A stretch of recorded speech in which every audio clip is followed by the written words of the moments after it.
Allah pasti maha bijak dalam segala syariatnya. Allah hakim. Tidak mungkin Allah letakkan syariat tanpa ada hikmah di balik itu. Semua syariat yang mungkin dipandang oleh sebagian orang syariat yang buruk. Contoh, qisas. Qisas adalah syariat yang diperbincangkan oleh orang-orang non-muslim.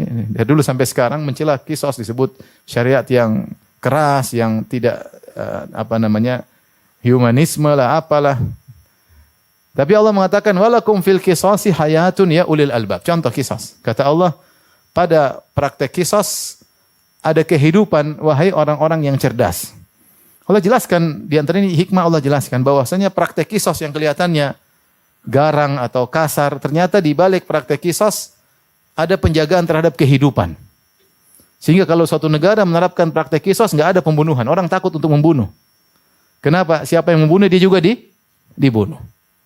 Ketika praktek qisas tidak diterapkan, maka darah murah harganya, orang tinggal bunuh sana, bunuh sini, dia pun kalau bunuh orang dia tahu dia tidak akan dibunuh. Cuma di penjara, mungkin diringankan, mungkin bisa keluar di penjara tapi bisa jalan-jalan. Tergantung punya duit atau tidak.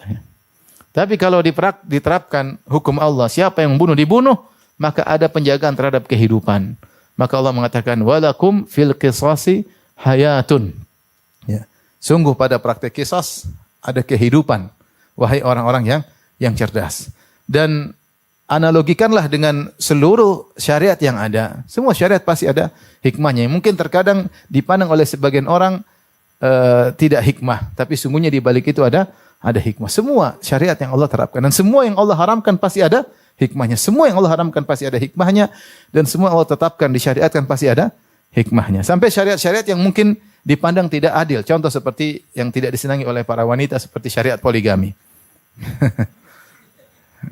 Ketawa sih. Oh ternyata disenangi oleh bapak-bapak. Ya maksudnya syariat meletakkan syarat ketat untuk bisa melaksanakan apa?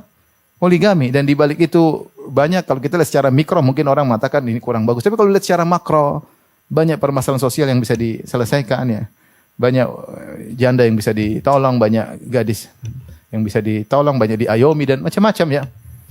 Sehingga mengurangi, ya ini pembahasan panjang lebar saya sudah bahas dalam buku khusus ya. Tapi intinya bahkan syariat yang dipandang ini mendatangkan apa? Kemudaratan, ya ternyata kalau kita perhatikan hanya kemudaratan yang disangkakan itu pun mikro. Kalau kita lihat secara makro ternyata banyak sekali maslahat yang dibangun di balik syariat tersebut. Demikian juga Allah turunkan aturan tentang warisan, subhanallah. Kalau tidak turunkan maka orang bisa ribut, bisa kelahi, bisa bunuh-bunuhan. Tapi kalau turun dari Allah Subhanahu wa taala maka memutuskan segala pertikaian. Tapi intinya saya ingin sampaikan bahwasanya setiap syariat yang Allah tetapkan situ pasti ada hikmah.